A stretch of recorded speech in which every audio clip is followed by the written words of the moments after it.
Hello, hello, hello. Welcome back to Speak English Flow, the podcast where we speak honestly about English because we know how it really feels. I'm Emma. And I'm Mohin. Hello, everyone. Welcome back. Or, if this is your first time, welcome for the first time. Mohin, what you just shared, the bag, the silence, the pointing, I think every single English learner in the world has had that moment. Maybe a different shop, a different question, but the same frozen feeling. The frozen feeling. Yes, that is exactly the right word. And today's episode is about that, the fear of speaking English. Not the grammar, not the vocabulary, the fear. The mouth that stops, the brain that goes empty. And what do we do about it? We are going to talk about 4 real tools that actually work, not theory, real things you can use today, this week, in a shop, in a meeting, on a phone call, with a stranger. 4 tools. And a real story. And a real story. Stay with us. This episode, I mean it. This one matters. But first, one small favor. If you are new here, please subscribe to Speak English Flow. New episodes regularly. Easy English, real conversations, just like this one. And if this episode helps you, share it with one friend who is learning English. Just one friend. Okay? Okay, are we ready? Let's go. Mohin, let me ask you something honest. Okay, I'm ready. When someone speaks to you in English, fast English, real English, what happens inside your head? Be honest. The honest version. The honest version. Okay, the honest version is, I understand maybe 60% of what they say, but at the same time, I am also doing 10 other things in my brain. I'm thinking, did I understand correctly? What should I say? How should I say it? Is my pronunciation okay? Are they waiting for me? Why are they looking at me like that? So while they're still talking, My brain is already busy with 17 other problems, 17. at least. And this exact feeling has a name. It is called speaking anxiety, and it is the #1 reason why learners stop speaking English even when they know enough English to speak. Wait, so the problem is not always the English? The problem is often the fear. The English is there, the words are there, but the fear arrives first, and it blocks everything. Like a door that closes before you can walk through it. Exactly like that, a door that closes too fast. And today, we are going to learn how to slow that door down. And eventually, open it? Eventually, keep it open. I want to share a story. A listener wrote to us. Her name is Priya. Priya. Okay. Priya is a nurse in Malaysia. She works in a hospital, and many of her patients speak only English. Every day, every single day, she needs to speak English at work. That is a lot of pressure. Enormous pressure. And Priya told us for 3 years she avoided speaking. She would ask a colleague to translate. She would write notes instead of talking.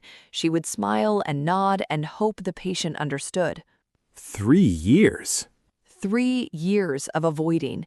And then, one day, a patient, an elderly man, looked at her and said very slowly, very gently, "I just want to understand you. Take your time." Oh. And Priya said something changed in that moment. Not the English, the permission. She said, that day, someone told me I was allowed to take my time, and I never forgot it. And did it change things for her? Not immediately, but slowly, she started speaking. Imperfect English, slow English, but real English, out loud. And she told us now her patients understand her, not because her grammar is perfect, because she stopped waiting to be perfect before she would speak.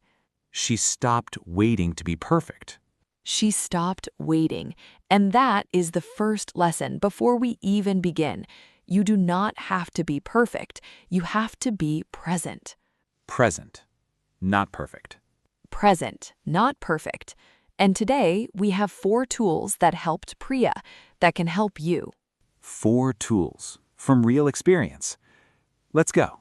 Tool 1. And I want you to remember this name. Name the monster. Name the monster? Name the monster. Because here is something interesting about fear. When you do not name it, it becomes very large. It fills the whole room. It becomes everything. But when you give it a name, when you say, this is speaking anxiety, suddenly it becomes smaller. It has a shape, and shapes can be dealt with. Like it was a shadow, and now it is just a shadow. Exactly. Before you name it, you think, I am bad at English, or I am stupid, or I will never be fluent. These are very large, very heavy thoughts. Very heavy. I've had all of those. But when you name it correctly, this is speaking anxiety, you give it a smaller, more accurate shape, and you can say, this is a specific feeling. Other people have it. It is not permanent. It is not permanent. It is not permanent. Speaking anxiety. This means the nervous feeling you get specifically when you need to speak, not when you read, not when you listen, when you speak out loud. Like when your phone rings and you see it's an international call and your heart does something. Yes, exactly like that. The heart does something. I cannot describe what it does, but it does something. Now, instead of saying, I am afraid of English, which is big and heavy and feels permanent, say this, I have speaking anxiety right now. Right now is the important part. Because right now means not forever. Not forever. Right now. And right now can change. Tool 1. Name the monster. Give the fear a real name so it becomes smaller. Smaller and manageable. Tool 2. Talk to yourself first. Talk to myself? Talk to yourself.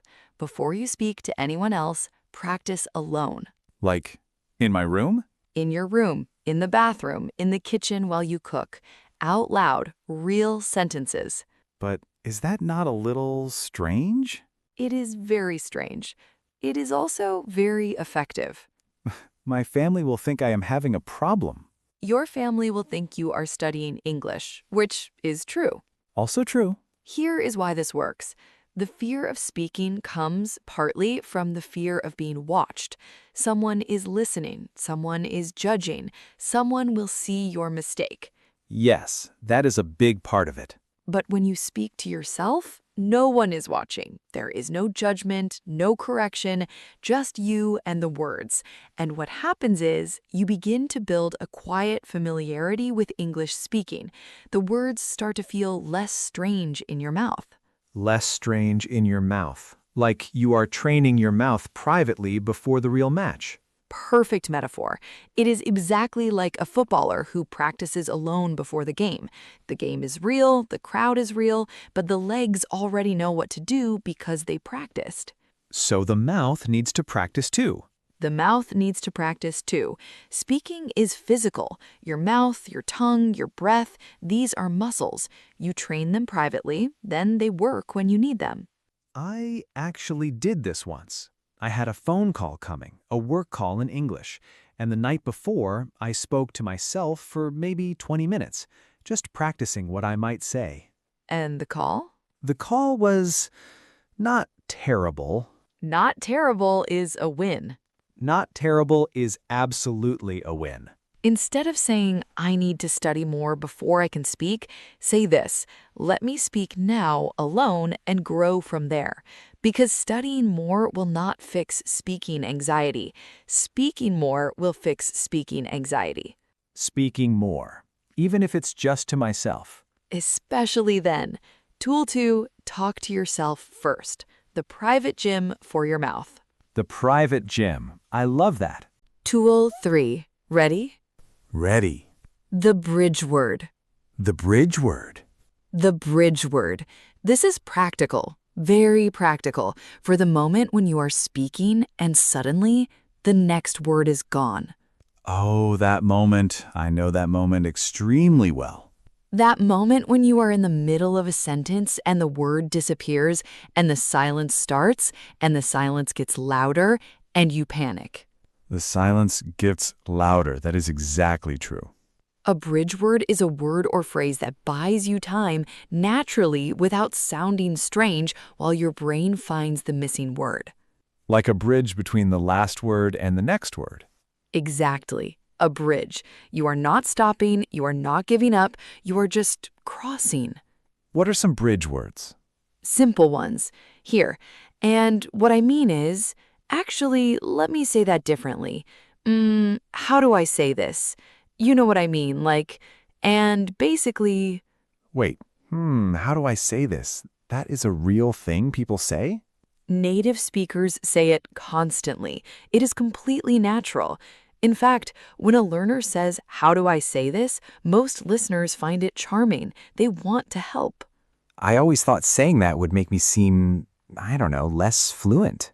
It makes you seem human. Fluency is not never hesitating. Fluency is hesitating naturally. Hesitating naturally. Instead of freezing into silence, say this. What I'm trying to say is, and give yourself 5 seconds. The word will come. And if it doesn't, describe it. The thing that you use when the machine that. Native speakers do this every single day. So if I don't know the word escalator, I can say the moving stairs, and everyone understands? Everyone understands. And honestly, moving stairs is more poetic. Tool 3. The bridge word. When the word disappears, use a bridge, not silence. Use a bridge. Keep moving.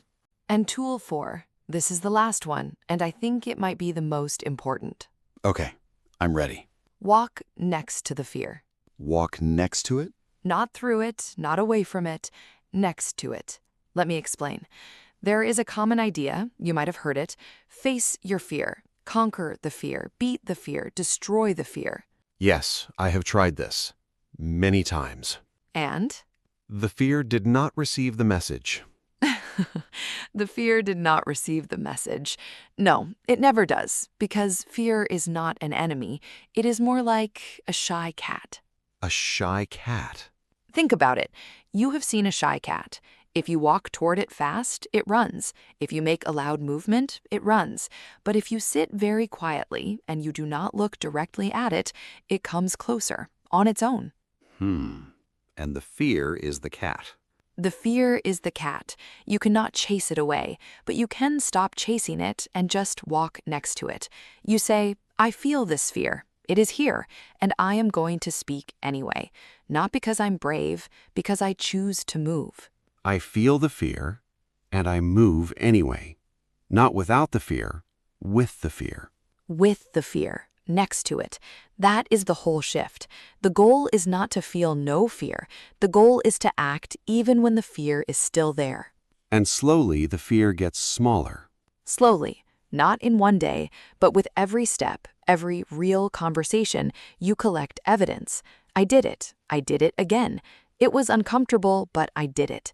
And that evidence, quiet evidence, becomes stronger than the loud fear. Quiet evidence. Quiet evidence, not a big motivation speech, not a sudden burst of confidence, just small proof, building slowly. Like drops of water on a stone. Each one is small, but over time the stone changes. Over time, the stone changes completely. Instead of telling yourself, "I'll speak when I'm not afraid," say this, "I'll speak while I'm afraid," because that is how the fear becomes smaller. Speak while afraid, not after the fear is gone. The fear does not go first. The action goes first. Then, slowly, the fear changes shape.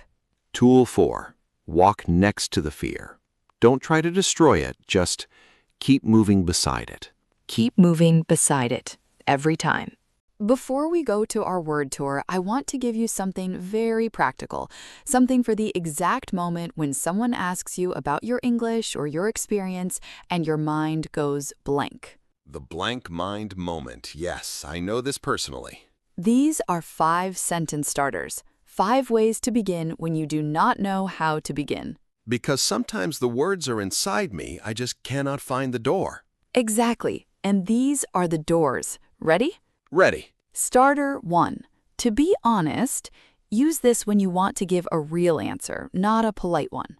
To be honest, I still feel nervous when I speak English. Perfect. Real, honest, natural. Starter 2. Looking back on it. Use this when you are reflecting, when you are thinking about a past experience. Looking back on it, I think the fear was bigger in my head than in the real situation. That was excellent, Mohin. Starter 3. Out of nowhere, for when something unexpected happened. Out of nowhere, I started speaking, and it actually worked. I love that one. Starter 4. Funnily enough, for when something happened that was surprising or ironic. Funnily enough, the conversation I was most afraid of was the most comfortable one. Beautiful. And starter 5. All in all, for giving a summary, a final feeling. All in all, my English is still growing, and I'm okay with that. And those 5 starters, you can use them in any conversation. Today, this week, in English class, at work, with a stranger. The sentence starter is the door. The sentence starter is the door. Once the door is open, the words follow. Okay, now let's slow down and look at 3 words from today. Good idea. These are words that appear in conversations about fear, feelings, and personal growth. Very useful at B1 level. You don't need all 3. Just take 1 or 2 that feel useful to you. The first word is hesitate. Hesitate, say it slowly with us. Hes-I-tate. Hes-I-tate. Hesitate. Hesitate means to pause before doing something, usually because you are not sure or because you feel nervous. It is that 1-second stop, the moment before you do the thing. Exactly. Example sentence 1. She hesitated before answering the question. Example sentence 2. Don't hesitate, just say what you think. Mini conversation? Mini conversation. Did you say anything to him? I hesitated, but then I said it. Good. What happened? He understood me perfectly. Instead of saying, I stopped because I was nervous, say, I hesitated for a moment, but I kept going. That sounds natural, honest, and strong. Word 2, overcome. Overcome. Say it overcome. Overcome. Overcome. Overcome means to successfully deal with a difficult feeling or problem, to get past it, to win against it. But slowly, not in one jump. Not in one jump. Example 1, she worked hard to overcome her fear of public speaking. Example 2, it took time, but he finally overcame his shyness. Mini conversation. You seem more relaxed today. I think I'm slowly overcoming the anxiety. 1 step at a time. Yes, one step. Instead of saying, I fixed my fear, which sounds too fast, too complete, say, I'm working to overcome it, because that is honest and it shows the process. And word 3, confident. Confident. Confident. Confident. Confident. Confident means you believe in yourself. You feel sure about what you can do. Not arrogant, just calm and sure. There is a difference. Arrogant says, I am better. Confident says, I am enough. I like that. Example 1. She gave a confident answer, even though she was nervous inside. Example 2. He doesn't sound confident yet, but he is growing. Mini conversation. How was the presentation? I tried to sound confident. Did it work? I think so. At least my voice didn't shake. Instead of saying, I want to be brave, say, I want to feel confident. Brave and confident are close, but confident is about belief, and belief can be built. And that is our word tour for today. 3 words: hesitate, overcome, confident. I'll use hesitate first. I hesitated, but I kept going. That is my line. Which word felt most useful to you today? Write it in the comments. Just the word. That's enough.